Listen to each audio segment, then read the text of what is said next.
Hi Trace, Hey Lisa. how are you today? Yeah, I'm good, and you? Good, how's your week been? It's been so-so this week. What does that mean? It's been a bit challenging in parts.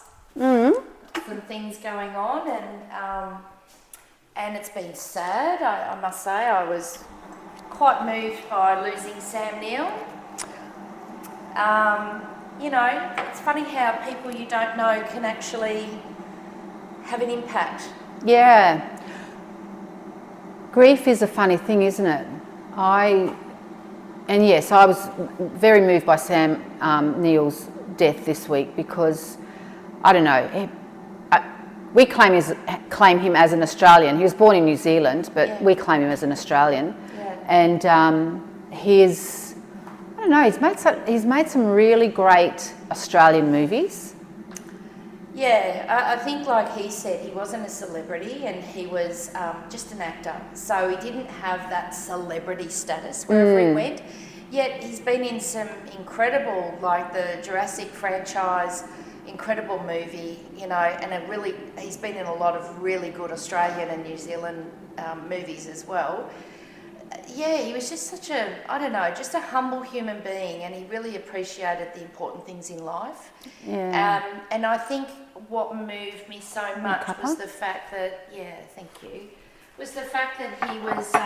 Just going to use tea bags today. He fought, you know, blood cancer, a very rare form of blood cancer for, you know, what was it, 22 he was diagnosed, I think it was, and, you know, for all of those years, and we all know someone that's been through chemotherapy and for him immunotherapy as well, and it's neither is nice. I think that was the shock, the fact that he got through all of that, and was, as he said, you're never cured from cancer. It's just like, you know, it's in remission. You just don't know whether it will come back or something else will, you know, get you before it does. But yeah, I think it's just sad that something else got him, but then in other ways, you know, he got to pass with the dignity that he lived his life with. And I think that was really memorable, that someone can go through that fight and then, you know, just from, I guess, his body being tired, we don't know what ultimately took his life, but obviously his immune system had been suppressed and he was... you know, he was just tired, worn out, and couldn't fight whatever it was that, you know, that he got. But yeah, it's just how he lived his life. You know, he'd do his own ironing, and you know, he had that beautiful winery. Two paddocks. He said, by the way, if ever we thought about starting a winery, don't, because he said there's no money in it. I love that. All right, cross that off the list. That means you're doing what you're doing for the passion, and that's what I loved about him too. He did he had all of his passion projects and loved his animals. You know, did you know that each animal that he had on the farm, he actually called them after an actor that he'd worked with. Like, you know, he could have a pig called Jeff after Jeff Goldman, or a duck called Laura after Laura Dern. Yeah. You know, every single one of his animals had a name, and I believe he sang to them. I don't know. There's just something about him, and I think we've lost some really amazing people in a very short period of time, and I think that's why it just hit home more this week. Yeah, I agree. I think I've seen a few little... I've been away this week out in Stanthorpe, and I had very limited reception on anything, but I did see a little piece on the ABC of him, and it must have been like an Australian story that had been done on him, you know, a while ago, where he talked about that he was in remission from his cancer, but he also talked about that fact that where he lived now, he could go to the shops and, you know, he could just be normal. He could just be like an everyday person. There was no, you know, photographers or anyone trying to chase him for a story or anything. He just lived his life, and yeah, what a humble man. And what an amazing beginning. You know, I've listened to a couple of his interviews, and he wasn't even a trained actor. Really? And this made me actually reflect on something that I said the other day, because really, when he was being interviewed, he said to the interviewer, you know, if anything, I was interested in being you. Like, I was really interested in journalism. He just fell into acting, and I've always had this thing that, you know, there is something wrong if something finds you versus you finding it, because it's like not your choice. It's like, you know, it's like when I got into, very different, but, you know, into leadership roles. It wasn't me putting myself forward as a leader. It was someone that saw something in me that put me forward, you know, and I've always encouraged my daughter Ashley to do the same. Like, sometimes people can see things in you that you can't see in yourself. Yeah. So trust that, you know, because you've got something that they know is going to benefit whatever it is that you're being referred for. But there's something about you not being in control of that, and the fact that he fell into acting, he didn't go looking for it, it found him, yet that was his purpose in life. It just made me rethink the whole thing. Yeah, it's funny, isn't it? He was I mean, I obviously didn't know him, but from everything, he was a really down-to-earth man, you know, and we've got lots of, in Australia, we've got lots of actors like that. I mean, he was good friends with Brian Brown. I don't know a lot about Brian Brown, but I know him. I mean, I don't know Brian Brown at all personally, but I know that him and his wife have they've just got like a farm now, I think just on the northern coast of New South Wales, and they're just living the life that they want to live happy. Now. It's, you know, they're happy. Sure. And I think that's what it is, because they've lived in lives where they can be under the spotlight.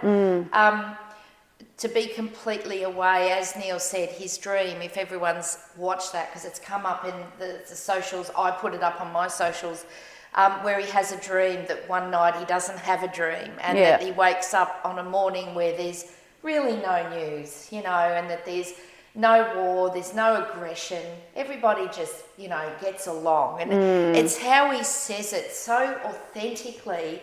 Yeah, you just know that that man had an incredible heart. And they're the people the world needs. Yeah. It is funny, though, how you said how these people who we don't know have an impact when they pass away. And, I mean, obviously, at our age, you know, we're on the, you know, other end of this. But I always like to say, for me personally, I've probably got, you know, less tomorrows than I had yesterdays. Yeah. And I think you get to an age where you start.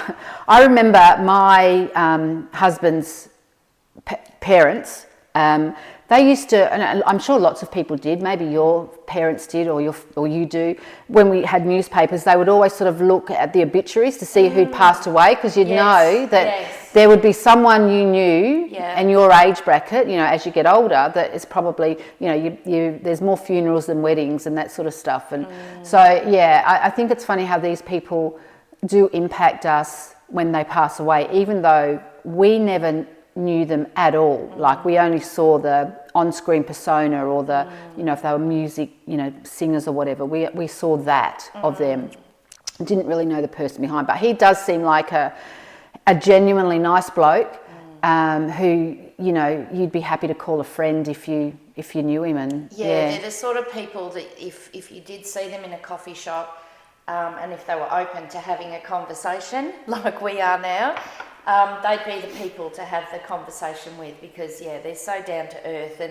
And I think that there's something that Sam Neill, Neale Daniher and Richard Scolyer has really reminded everybody, not taught anybody, but really reminded everybody lately, is that life is for living, you know, and you only get one shot, and even the little things count. Absolutely. You've got to do more of. Absolutely. And well, when you can, I mean, there's probably periods of your life where you have to do things. I mean, I always talk about, I believe people always have a choice, but I also understand that there are times in our lives where it feels like we don't have a choice, because we're obligated. You know, maybe you've got to, you know, do your job, go to work, and you prefer to be at home with your family or your kids or whatever, but you can't, you need the money. So I also understand that, but I think when you can do these things and go out and live your life, you really should. I'm not saying don't ever sit down and watch a movie, because I think, you know, we've talked about that, how we feel guilty, how that guilt comes in when you do actually put your feet up, because somehow we feel like that we have to be doing something. But I sort of come to a realisation over the last few months that when you can, you should. So you know, you should go and do the thing that lights you up more, you know, when you can. And because there are times you can't, and I think that's perfectly okay. But yeah, life is definitely for living. Yeah, and I think that's a really important point. That's something that Neale Daniher really resonated with me, where even when you don't have a choice, you have a choice. And the choice might be, like for him, he didn't have a choice other than to fight his disease, because he had a terminal illness. So you either, as most people would probably do, be very, obviously there'd be that moment of grief, and then it's whether you just give in to that and then just, you know, I guess almost will yourself, you know, that's what you're doing, willing yourself to make it as quick as possible, or whether you're going to fight, that's a choice. And the other choice is he chose his attitude, and that's something, even in your circumstances, like you're saying, you know, where people have to do something. So many people feel stuck these days. It's such a big thing. You know, I've had those moments of feeling really stuck. And this is where reading is fantastic. But, you know, even when you feel that way, the choice is that you can say to yourself, rather than even, I have to do something, I have to go to work, is being stuck. You know, if you just turn it around and say something like, I get to go to work. I actually get to go to work, because there's gratitude in that. And then I think that just changes your whole attitude. Just one word. Yeah. You know, because we all run around saying, I have to do this, I have to do that, I have to do this, I have to do that. Well, actually, we're getting to do it, because we could be Neil, or we could be Richard, or we could be Sam. That's right. That's why we always talk about ageing as a privilege, even though, you know, again, you know, it's hard when as you age, but it is a privilege, because many people don't get to the age that we are even. And I think I thought when you were talking about that whole choice thing, and, you know, I don't know if you remember, we had this thing when we were working, the fish philosophy. I don't know if you ever remember that book. I don't know. Anyway, it's this fish philosophy. It actually, I think it came from one of the Seattle fish markets. Yes. And it was basically about the fish philosophy is, I think it's about 4 things, but you know, you spoke about, one of them is to choose your attitude. So even if you have to do something, you can still choose how you do it. You know, you can either go in, you know, grumpy and whatever, or you can go, you know what, I've got to do this, or I get to do this, or I choose to do this, and I'm going to do it this way. I think it was choose your attitude, have fun or play, make their day. So this was, I guess, from having a customer's, you know, perspective. So choose your attitude, play, make their day, and there's a 4th one. I can't think of it, but I'll put it up on the screen somewhere. I've still got the book at home, and but there were 4 things. Yeah, can't think of the 4th one, but I'll get to it and I'll put it there. That video. Yeah, and it was laugh. Good. It was just good. You just, you know, we used to, and again, some of these things that they sound corny, but we sort of implemented, not that it was, you know, forced on people, it was, you know, if you chose to. Like at the end of the day, there was a rubbish bin near the door that you could sort of write, you know, you could write on the paper all the crap that happened to you during that day that you wanted to leave at work and not take home. And you would just screw it up and put it in the bin, and, you know, the view was walking out the door, you'd left all that rubbish behind.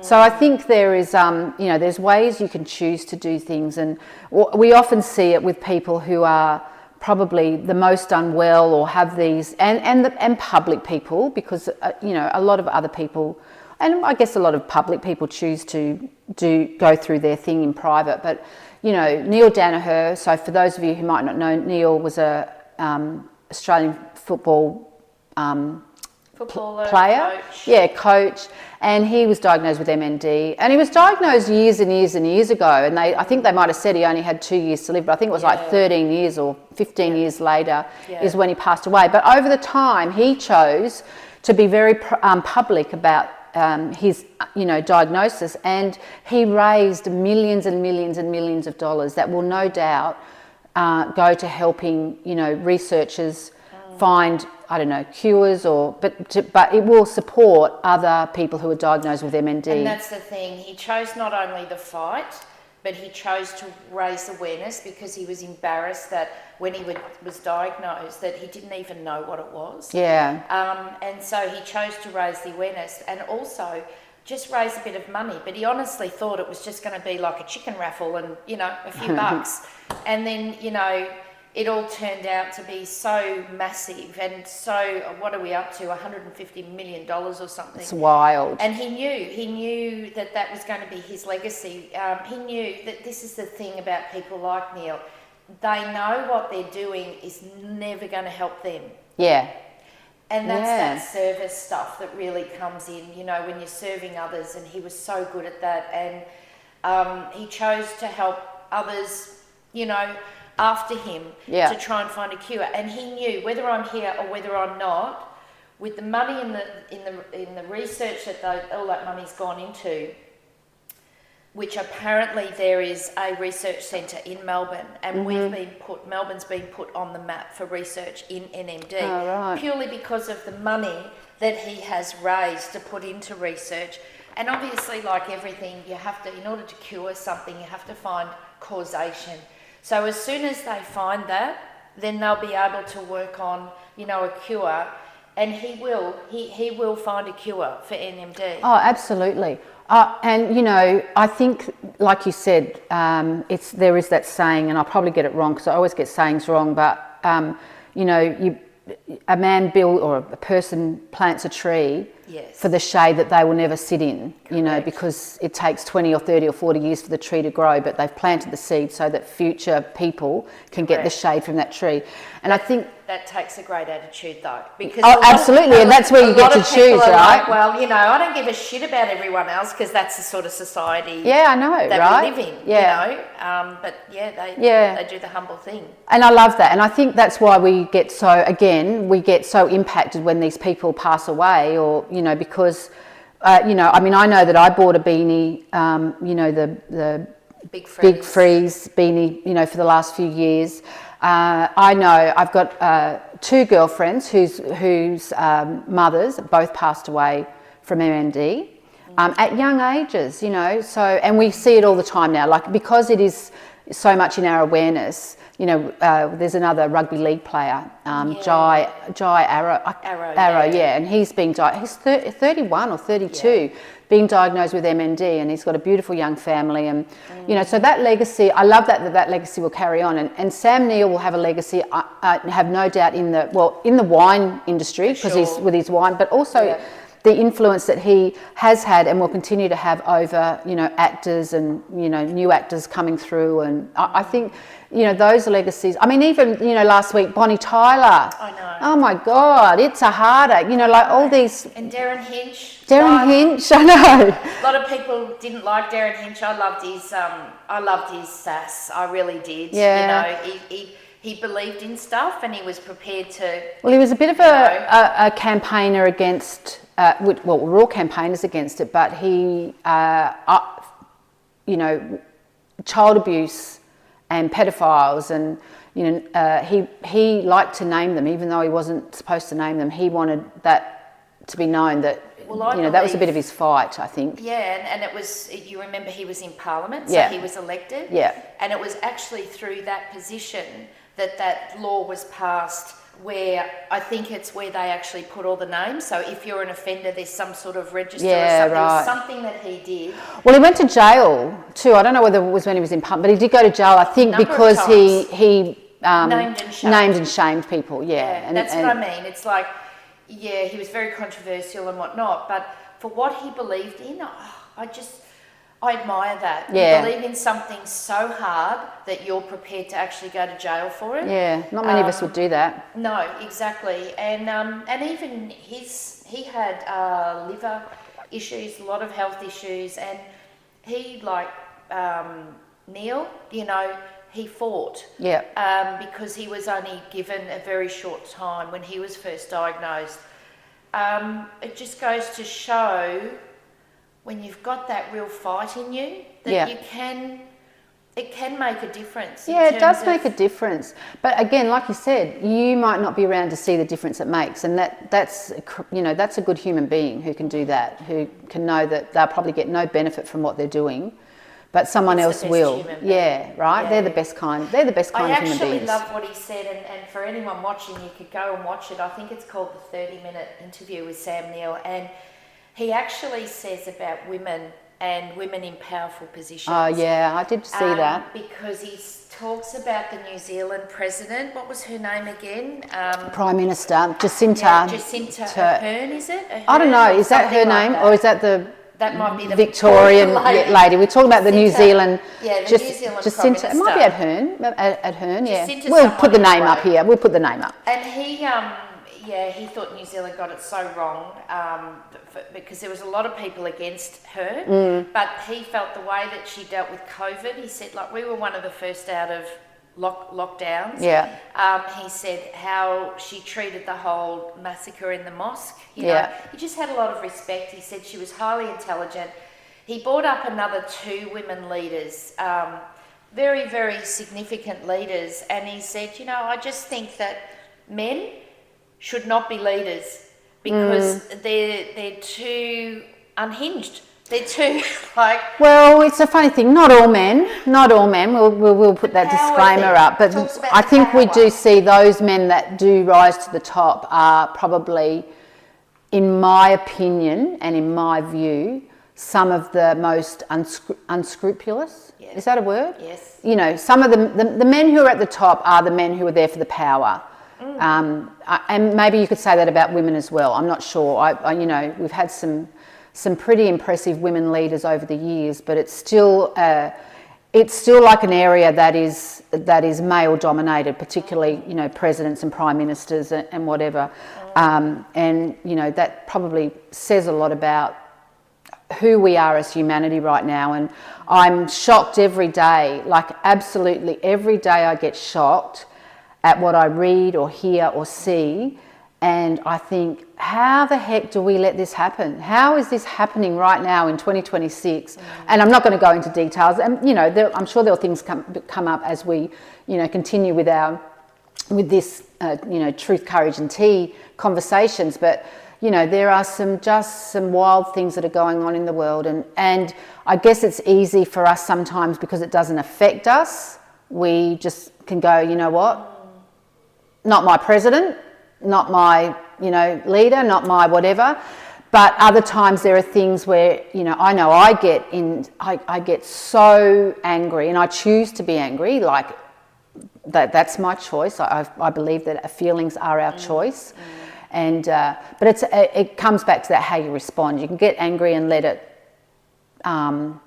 eat away at your life, or you can get angry and do whatever response you need to do, but know that you've still got a life to live, despite what's going on around you. Because ultimately, I believe that the world is a good place. Yeah, ultimately, I believe the world is a good place.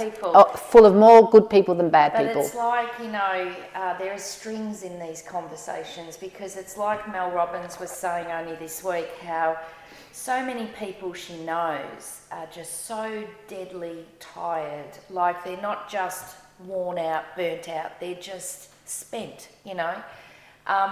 and I think a lot of that has to do with, I don't know who I said this to this morning, but it's not just the problems that you're going through anymore.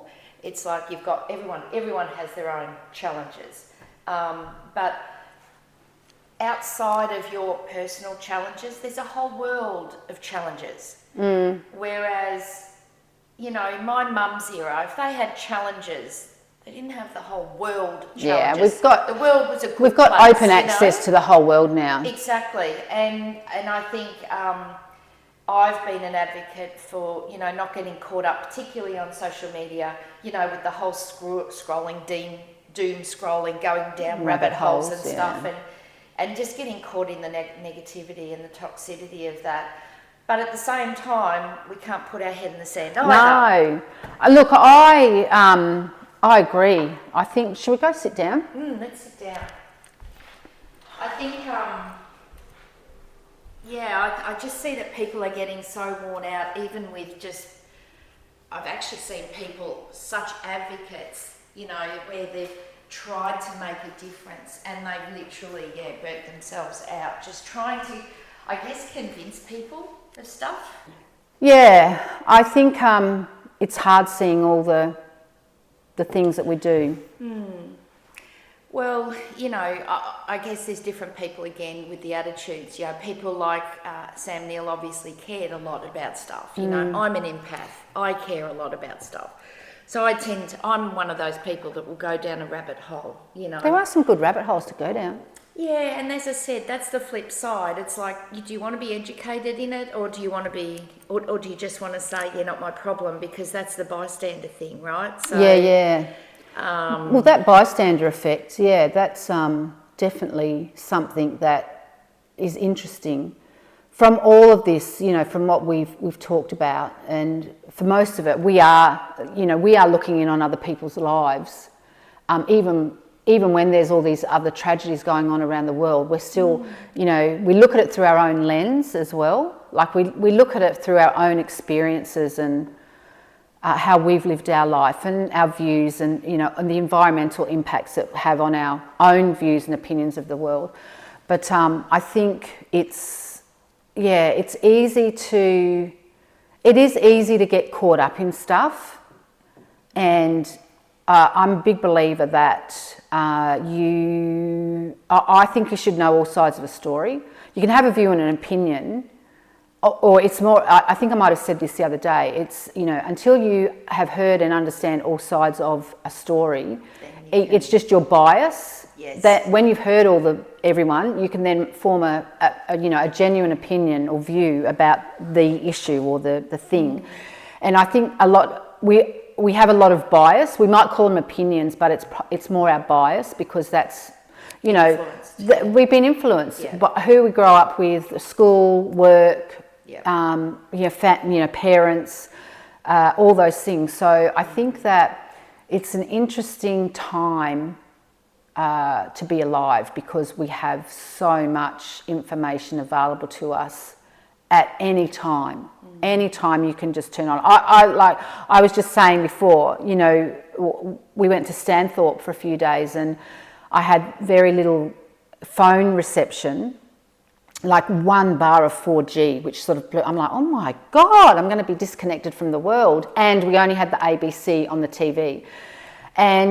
But, you know, probably by that night, you know, we got there in the afternoon, by the night time, it was actually nice not to, you know, have to look at all this stuff. And we just, you know, we'd come back from dinner and just put the TV on. And even that was sketchy, like it was jigging in and out of, you know, but we had it on the ABC. Imagine, Lisa, if we were in a place like completely off the grid, no TV, no phone, no radio. Like, you know, imagine if any of you guys out there had all of that stuff removed, how you would feel. I know. It's a really interesting thing. We might talk about that in the next episode. We might. Yeah, disconnection from the world now. What it takes to be off the grid. Yeah, so don't forget to like, comment, subscribe. We'd love to hear your views about what we've been talking about. I might put a link to an MND to the Neale Daniher charity if you feel that you want to support that charity. We don't have any affiliation whatsoever, but I'll put that in the show notes, I think they call them. But if you can subscribe up here, you know, like, love, comment, subscribe. We would love to know what your thoughts are about the topics we've covered today and what you might like to see covered in the future. We're going to try and keep it relevant to what is happening in the world right now. And but anyway, thanks for joining us.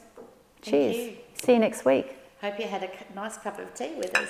Tetley's. We had a Tetley's today. Tetley's, good old Aussie Tetley's tea. See you next week, everyone. Cheers.